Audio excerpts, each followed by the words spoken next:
शिक्षा में जब से शिक्षक केंद्रित से हट करके बाल केंद्रित हुई है, तब से शिक्षा में नए नए कुछ अनुसंधान की आवश्यकता महसूस होने लगी है।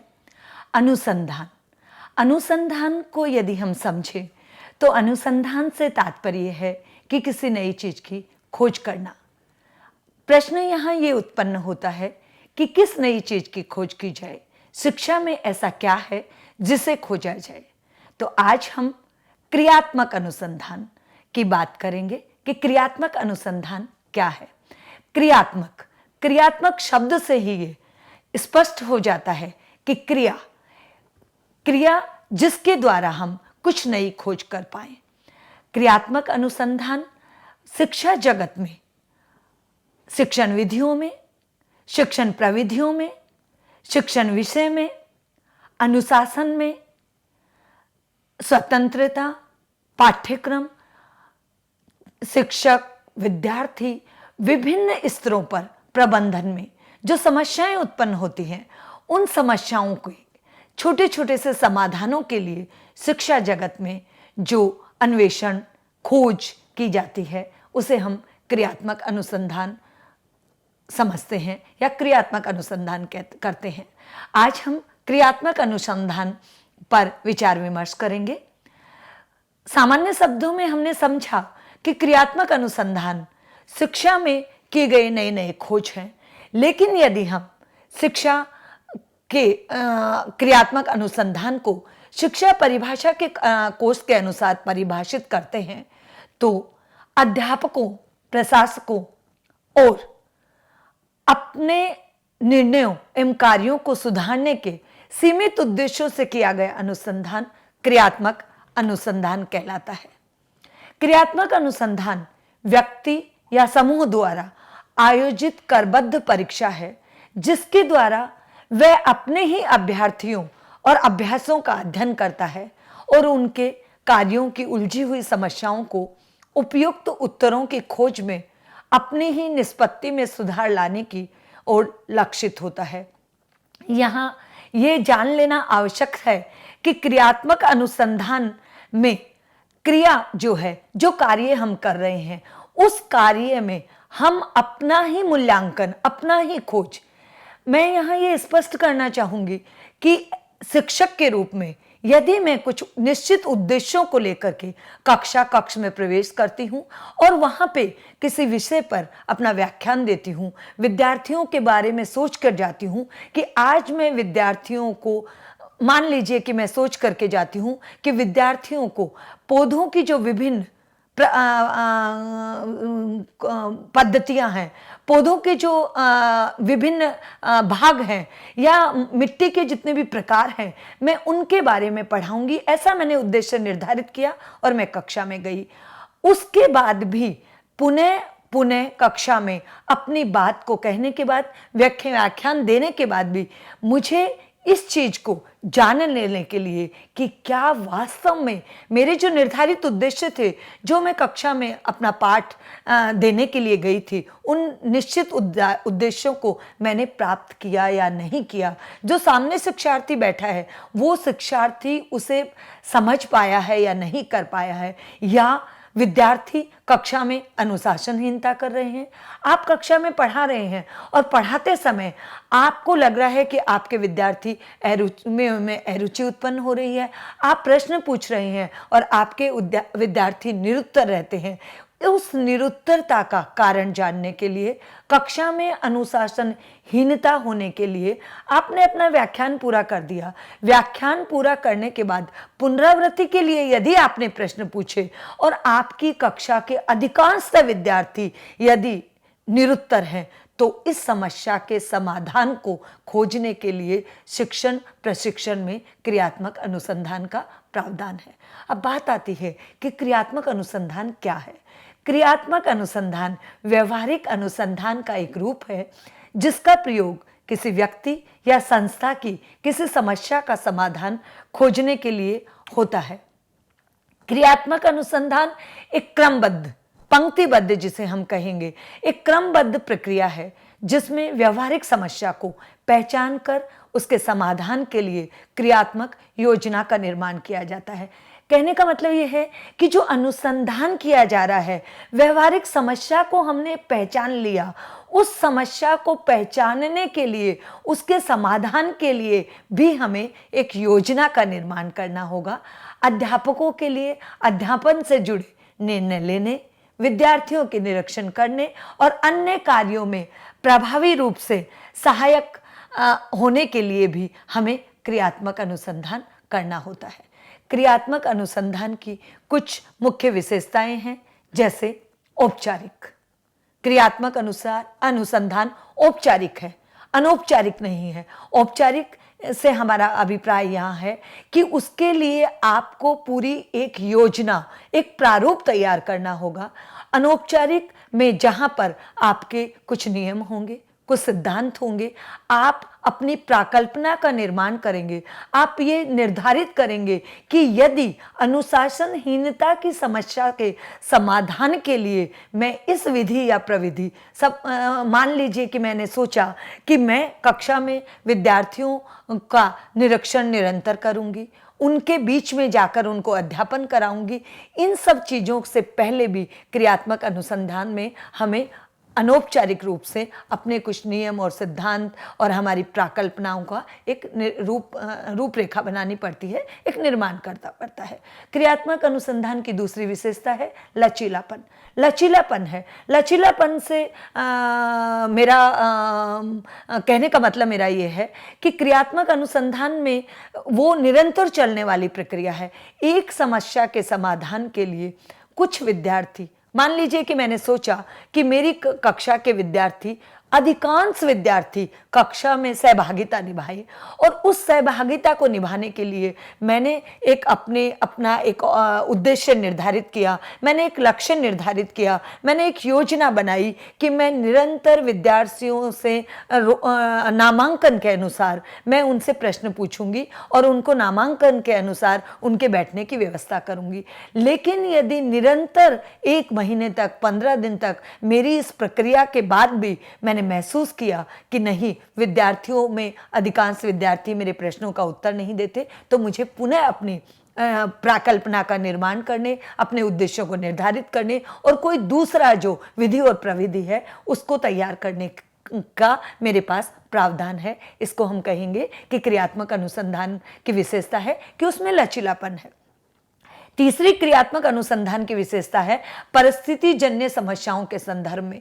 परिस्थिति जन्य समस्याओं के संबंध में हो सकता है कि आपके विद्यालय में कक्षा 6 के 4 वर्ग अलग अलग कर दिए गए हों, लेकिन आवश्यक नहीं है कि कक्षा 6 के ए वर्ग में जो समस्या उत्पन्न है वो दूसरी कक्षा में भी हो। यह भी अनिवार्य नहीं है कि यदि एक अमुक शिक्षक की कक्षा में अनुशासनहीनता हो तो दूसरे की कक्षा में भी अनुशासनहीनता हो। तो जो क्रियात्मक अनुसंधान होता है वो परिस्थिति जन्य होता है। परिस्थिति के अनुसार उसके उद्देश्यों का, उसकी विधि का, उसकी प्रविधि का निर्माण किया जाता है और उसके बाद में उसको क्रियान्वयन किया जाता है। क्रियात्मक अनुसंधान की विशेषताओं के अंतर्गत जो एक और विशेषता है वो है परिस्थिति के सुधार हेतु लक्ष्य आधारित। किसी भी परिस्थिति जो है उसके सुधार लाने में अधिकांश ग्रामीण एरिया में ये एक समस्या देखने को आती है कि विद्यार्थी जो जहाँ पे मिड डे मील, दोपहर का भोजन विद्यार्थियों को दिया जाता है, वहाँ पे अधिकांश एक समस्या उत्पन्न होती है कि विद्यार्थी उस भोजन को प्राप्त करने के बाद कक्षाओं से या इस विद्यालय से चले जाते हैं। वो मध्याह्न के बाद की कक्षाएं जो हैं या उसके बाद की जो क्लास है वो नहीं लेते हैं या पढ़ते नहीं हैं, या वो केवल ये कहना भी अतिशयोक्ति नहीं होगा कि केवल वो भोजन के लालच में विद्यालय में आते हैं। तो यहाँ पर परिस्थिति के सुधार के लिए हमें क्रियात्मक अनुसंधान में लक्ष्य आधारित किए जाते हैं। इसके अलावा केवल सुझावों को शामिल करना न कि सामान्यकरण हेतु। केवल हम क्रियात्मक अनुसंधान की एक विशेषता है कि हम इसमें सुझावों को शामिल करते हैं, सामान्यकरण नहीं करते हैं। सामान्यकरण का मतलब है कि हम जब शिक्षण प्रशिक्षण हमारा कार्यक्रम चलता है या हमारे बच्चों को जब हम शिक्षित करते हैं, तो एक ही कक्षा में विभिन्न बुद्धि लब्धि और मानसिक योग्यता के विद्यार्थी होते हैं, जहां कुछ जड़ बुद्धि वाले, कुछ सामान्य बुद्धि वाले, कुछ अच्छी बुद्धि वाले और कुछ प्रतिभाशाली विद्यार्थी पाए जाते हैं। इसलिए यहाँ हमें सुझावों को शामिल करना होगा। क्रियात्मक अनुसंधान में हम सबका सामान्यीकरण नहीं कर सकते, उनकी विभिन्नताओं को ध्यान में रख कर हमें सुझावों को शामिल करना होगा। क्रियात्मक अनुसंधान एक आत्म मूल्यांकन है। क्रियात्मक अनुसंधान जो है वो मूल रूप से उसका जो आधार है वो शिक्षक के स्वयं के शिक्षण का मूल्यांकन, विश्लेषण, या ये कहना भी गलत नहीं होगा कि शिक्षक जो पढ़ा रहा है उस पढ़ाने को स्वयं जांचने के लिए कि उसने जो कक्षा में अपने विषय को विद्यार्थियों के समक्ष रखा, उन्हें नवीन जानकारी दी या अपने ज्ञान के, अपने अनुभव के आधार पर जो उनका ज्ञानार्जन करवाया या उनकी बुद्धि लब्धि का विकास किया, उस विकास के अंतर्गत वो कितना सफल रहा।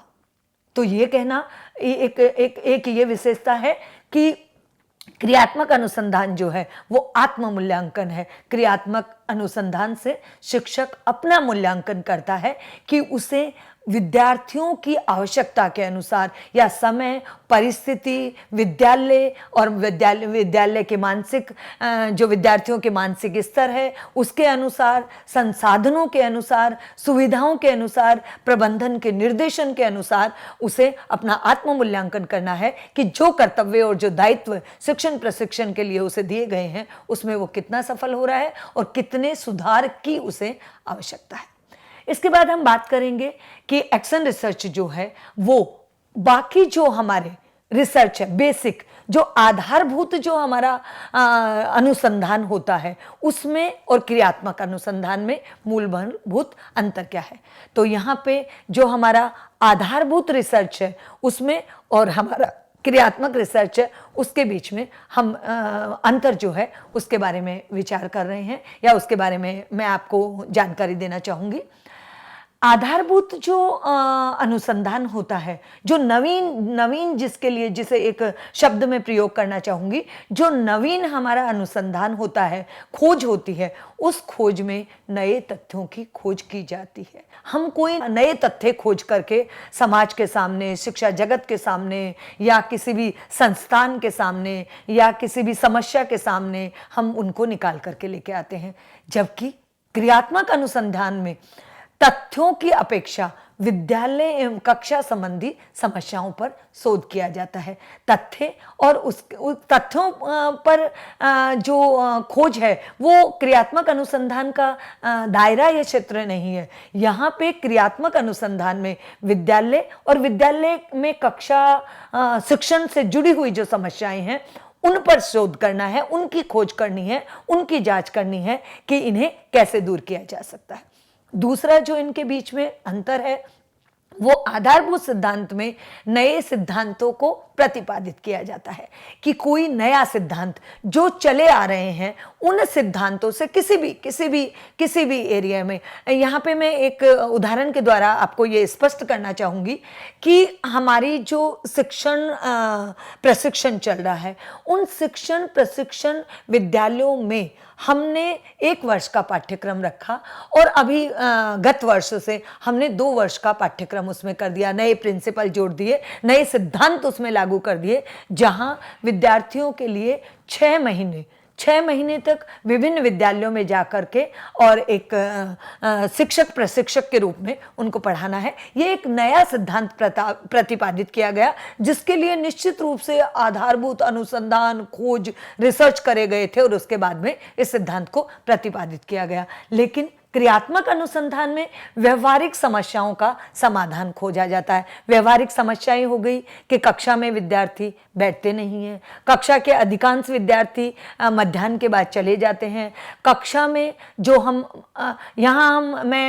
भाषा की बात करते हैं कि भाषा यदि पढ़ाई जा रही है और किसी भी भाषा के जो मुख्य 4 कौशल है, जहाँ श्रवण है, पठन है, लेखन है और वाचन है, उन कौशलों में यदि हमारे उच्चारण संबंधी समस्या आ रही है, हमारे वाचन संबंधी समस्या आ रही है, हमारी लेखनी की समस्या आ रही है, उन जो वो व्यवहारिक समस्याएं शिक्षक दिन प्रतिदिन जो अपनी कक्षा में जिनका सामना करता है, जो देखता है, उन समस्याओं के समाधान के लिए क्रियात्मक अनुसंधान में खोज की जाती है। इसके अलावा जो हमारा आधारभूत अनुसंधान है, जो हमारा बेसिक रिसर्च है, उसका क्षेत्र बहुत व्यापक है और क्रियात्मक अनुसंधान का क्षेत्र सीमित है। व्यापकता से मेरा तात्पर्य है कि हम यदि कोई नवीन खोज करते हैं, कोई आधारभूत अनुसंधान करते हैं, तो उस आधारभूत अनुसंधान के अंतर्गत हमें वहाँ पे एक सैंपलिंग करनी होती है, एक न्यादर्श चुनना होता है। न्यादर्श का मतलब है कि आप कितने क्षेत्र में, कितने लोगों पर, कितने राज्यों में, या कितना आपके जो अनुसंधान का दायरा है वो आपका क्षेत्र कितना होगा, उसमें आपने कितने विद्यालयों को शामिल किया, कितने लोगों को शामिल किया, तो वो वहाँ पे एक व्यापक होता है। जबकि क्रियात्मक अनुसंधान जब हम करते हैं तो शिक्षक जो है वो अपनी कक्षा से जुड़ी छोटी छोटी जो संकुचित या नैरो जिसे हम कहेंगे समस्याएं होती हैं, उनके ऊपर ही वो समाधान करता है। एक और जो अंतर है वो ये है कि आधारभूत जो हमारा सिद्धांत है, अनुसंधान हमारा जो है, खोज है हमारी, वो बाह्य मूल्यांकन होता है। वहाँ हम बाहर समाज में, राज्य में, किसी संस्था की, किसी स्वास्थ्य संबंधी या किसी कारण से जो समस्याएं हैं बाह्य, उन समस्याओं को लेकर के या उन चीज़ों को लेकर के, उन तथ्यों को लेकर के हम मूल्यांकन करते हैं, जहां बाह्य लोगों को शामिल किया जाता है, बाहर की एक्सटर्नल जहां पे हम चीज़ों को देखते हैं। लेकिन क्रियात्मक अनुसंधान की जो समस्याएं हैं वो आंतरिक होती है। मैं पहले ही ये चीज़ स्पष्ट कर चुकी हूँ कि क्रियात्मक अनुसंधान की जो समस्याएं आंतरिक इसलिए है क्योंकि उस क्रियात्मक अनुसंधान की एक विशेषता जो अभी अभी हमने चर्चा की कि उसकी एक विशेषता है आत्म मूल्यांकन। और आत्म मूल्यांकन शिक्षक अपने ज्ञान का, अपनी विधियों का, अपनी प्रविधियों का, अपने कौशल का, अपने प्रबंधन का करेगा। तो यहाँ पे ये क्रियात्मक अनुसंधान की जो समस्या है वो आंतरिक मूल्यांकन होता है। आधारभूत जो हमारा अनुसंधान है उसमें शोधकर्ता को विशेष प्रशिक्षण होता है, यानी उसे एक ट्रेनिंग लेनी होती है, उसे करना होता है। जबकि हमारा क्रियात्मक अनुसंधान है उसमें अनुभव द्वारा ही हम प्रशिक्षित होते हैं। क्रियात्मक अनुसंधान को यदि एक मैं मुहावरे से इसको स्पष्ट करना चाहूँ तो मैं कह सकती हूँ कि करत करत अभ्यास के जड़मति होत सुजान, रसरी आवत जात ते सिल पर परत निशान। कि शिक्षक पढ़ाते पढ़ाते पढ़ाते पढ़ाते अपनी कक्षा का अनुशासन, अपना प्रबंधन, उसके शाम पट की जो लेखनी है वो है, उसके बाद में अनुशासन है, उसकी शिक्षण विधियां हैं, प्रविधियां हैं, इनको करते करते वो अनुभव के द्वारा स्वतः ही प्रशिक्षित हो जाता है।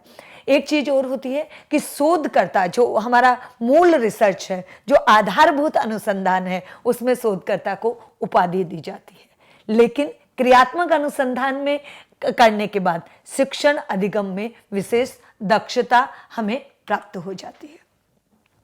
अब हम बात करेंगे कि क्रियात्मक अनुसंधान के चरण कौन कौन से हो सकते हैं, क्या उसकी क्रमबद्धता होगी, कैसे हम क्रियात्मक अनुसंधान करेंगे। सबसे पहले क्रियात्मक अनुसंधान को करने के लिए सबसे जो प्रथम चरण है, या मैं कहूंगी कि क्रम में जिसको हम प्रथम श्रेणी देंगे, वो है समस्या का चयन करना। शिक्षक अपनी कक्षा से जुड़ी हुई, अपने विद्यालय से जुड़ी हुई, अपने प्रबंधन से जुड़ी हुई, अपनी प्रविधियों से जुड़ी हुई समस्याओं में से किसी एक का चयन करेगा। और वो पहला चयन होगा कि उसने एक समस्या का चयन कर लिया। समस्या के चयन के उपरांत वो परिकल्पनाओं का द्वितीय जो हमारा चरण है वो है परिकल्पना का निर्माण करना।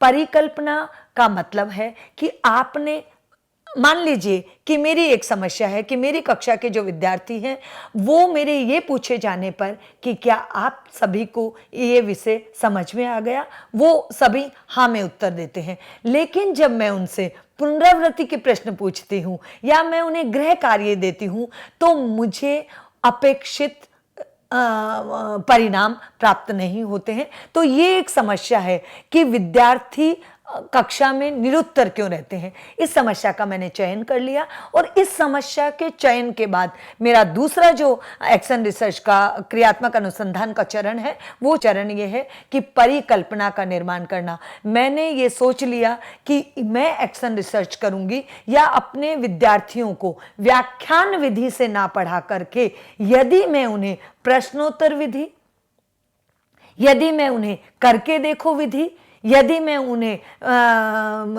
फील्ड में ले जाकर के पढ़ाऊंगी या अन्य कोई विधि से पढ़ाऊंगी तो ये जो निरुत्तर की जो समस्या है, विद्यार्थी जो प्रश्नों का उत्तर नहीं देते, उस समस्याओं से समाधान हो जाएगा। ये मेरी कल्पना है, ऐसा मैं सोच रही हूँ कि ये करने से। और तो मेरा दूसरा चरण हुआ क्रियात्मक अनुसंधान का परिकल्पना का निर्माण करना। परिकल्पना का निर्माण करने के बाद शोध की, हमारा जो अनुसंधान है, क्रियात्मक अनुसंधान है, उसकी रूपरेखा का निर्माण किया जाता है। एक रूपरेखा बनाई जाती है कि आपने समस्या का चयन कर लिया, आपने परिकल्पना बना ली। परिकल्पना बनाने के बाद आप उस समस्या के समाधान के लिए एक रूपरेखा बनाएंगे कि आप कक्षा 6 के सभी जो वर्ग है उनको विद्यार्थियों के साथ ये विधि लगाएंगे या आप केवल कक्षा 6 के ए विद्यार्थियों के लिए करेंगे। एक रूपरेखा बनाई जाती है।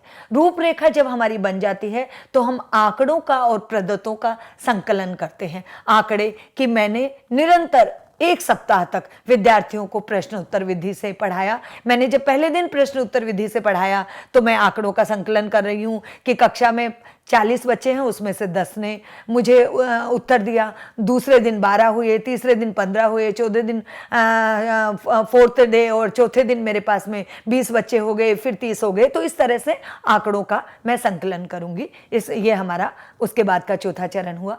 आंकड़ों के संकलन के बाद हम उन आंकड़ों और प्रदत्तों का विश्लेषण करते हैं और विश्लेषण के लिए हम उनका कोई भी मेथड हम उनमें से निकाल लेते हैं कि मान लीजिए हमने उनका प्रतिशत निकाला, मान लीजिए कि हमने उनका मीड मोडियम कुछ भी निकाला, कोरिलेशन निकाला या कुछ भी करा। आंकड़ों का विश्लेषण कर लिया जाता है। आंकड़ों के विश्लेषण के बाद का जो चरण है वो है सामान्यीकरण अथवा निष्कर्षों का प्रतिपादन। यदि मैं देखती हूं कि मेरे मेथड चेंज करने से, मेरे विधि शिक्षण विधि को बदलने से यदि विद्यार्थियों में मुझे रिजल्ट अच्छे मिल रहे हैं तो मैंने उस विधि को वहां पे लागू कर दिया। तो ये हमारे कुछ चरण हुए जिसके द्वारा हम एक्शन रिसर्च करते हैं। एक्शन रिसर्च में हमारे कुछ चीजें होती हैं जिसे हम उसके आधारभूत कहते हैं, उसके फाउंडेशन कहते हैं। क्रियात्मक अनुसंधान में सबसे पहला होता है कि अनुसंधान का उद्देश्य क्या है। अनुसंधान के उद्देश्य के बाद में दूसरी चीज हमारे सामने आती है कि अनुसंधान करता कौन है, करने वाला कौन है। तो वो हो गया हमारा रिसर्चर, यानी अनुसंधानकर्ता कौन होगा। अनुसंधानकर्ता के बाद तीसरी हमारी चीज है कि हमारी समस्या क्या है, हम किस समस्या पर अनुसंधान करना चाहते हैं। क्रियात्मक अनुसंधान की विभिन्न चरणों के बाद हम बात करेंगे उसके आधार क्या है, क्रियात्मक अनुसंधान का आधार क्या है। क्रियात्मक अनुसंधान का प्रथम आधार है कि किसी के भी क्रियात्मक अनुसंधान करने का उद्देश्य क्या है। उद्देश्य के बाद में अनुसंधानकर्ता कौन है, अनुसंधान की समस्या क्या है और अनुसंधान के पूर्व अनुमानों का निर्धारण करना। पूर्व अनुमानों के निर्धारण को यहां थोड़ा सा मैं स्पष्ट करना चाहूंगी कि पूर्व अनुमान, मैंने अभी आपसे चर्चा में कहा कि मेरी कक्षा की एक समस्या है कि अधिकांश विद्यार्थी निरुत्तर रहते हैं, मेरे द्वारा पूछे गए प्रश्नों का उत्तर नहीं देते। मैंने ये पूर्व अनुमान लगा लिया कि यदि मैं इन्हें व्याख्यान विधि की अपेक्षा प्रश्नोत्तर विधि या फिर विचार विमर्श विधि से मैं इन्हें पढ़ाऊंगी तो मुझे ज़्यादा उत्तर प्राप्त होंगे। तो ये मैंने एक पूर्व अनुमानों का निर्धारण कर लिया और पूर्व अनुमानों के निर्धारण के बाद अनुशासन की रूपरेखा क्या होगी इस पे मैंने विचार किया। पूर्व अनुमानों की रूपरेखा के बाद कितने लोगों पर, कितने विद्यार्थियों पर, 20 विद्यार्थियों पे, 30 विद्यार्थियों पे, एक वर्ग पे, 2 वर्ग पे, या पूरे विद्यालय के सभी विद्यार्थियों पर उसको उस क्रियात्मक अनुसंधान ने हमने शामिल किया, ये हमें निश्चित करना होगा। उसके बाद प्रदत्तों का संकलन करना होगा, उनका विश्लेषण करना होगा, उनका निष्कर्ष निकालना होगा और मूल्यांकन करना होगा। मूल्यांकन जो है वो अनुसंधानकर्ता का होता है, और मूल्यांकन के बाद में हमने यदि ये देखा कि नहीं हमारी ये विधि बहुत ज़्यादा सकारात्मक सुधार व्यवहारिक समस्याओं के समाधान में ला रही है, तो हमने उसे प्रतिपादित कर दिया, हमने बाकी लोगों को उस चीज़ के लिए प्रशिक्षित कर दिया। अब हम बात करेंगे एक्शन रिसर्च के जो हमारे उद्देश्य हैं, मुख्य उद्देश्य हैं, उनके ऊपर हम बात करेंगे, उसके ऑब्जेक्टिव्स क्या है। सबसे पहला हमारा क्रियात्मक अनुसंधान का जो ऑब्जेक्टिव, जो उद्देश्य है, वो है शिक्षण में सुधार। दूसरा है अनुशासनात्मक सुधार। तीसरा है कक्षा प्रबंधन।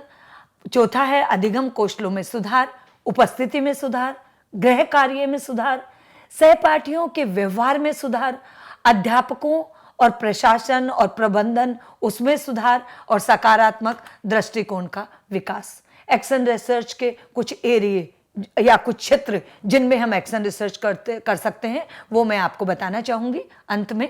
शिक्षण विधियां, अभिरुचि का विकास, आदतों का निर्माण, वर्तनी, उच्चारण, सहयोग, प्रस्तुतिकरण, सहभागिता, ये कुछ हमारे क्षेत्र हैं जिन पे हम एक्शन रिसर्च कर सकते हैं। और हमारी कुछ समस्याएं हो सकती हैं, जैसे विद्यार्थियों की किसी एक विषय में अरुचि होना, विद्यार्थियों का किसी एक कालांश में अनुपस्थित होना, विद्यार्थियों की कक्षा में विलंब से पहुंचना, मध्यावकाश के उपरांत कक्षा से का बहिष्कार करना, ये कुछ हमारी समस्याएं हो सकती हैं। तो इस प्रकार से हम एक्शन रिसर्च जो है हमारा, उसको इन समस्याओं के साथ हम कर सकते हैं। और शिक्षण के दौरान अन्य गतिविधियों में व्यस्त हो जाते हैं विद्यार्थी, कक्षा में अनुशासनहीन रहते हैं, अध्यापकों के निर्देशों की अवहेलना कर देते हैं, और विद्यार्थियों में समय प्रबंधन का अभाव होता है, गृह कार्यों की उपेक्षा करते हैं, विद्यार्थियों का किसी एक शिक्षक के प्रति नकारात्मक रवैया भी हो सकता है। तो ये सारी हमारी समस्याएं हैं।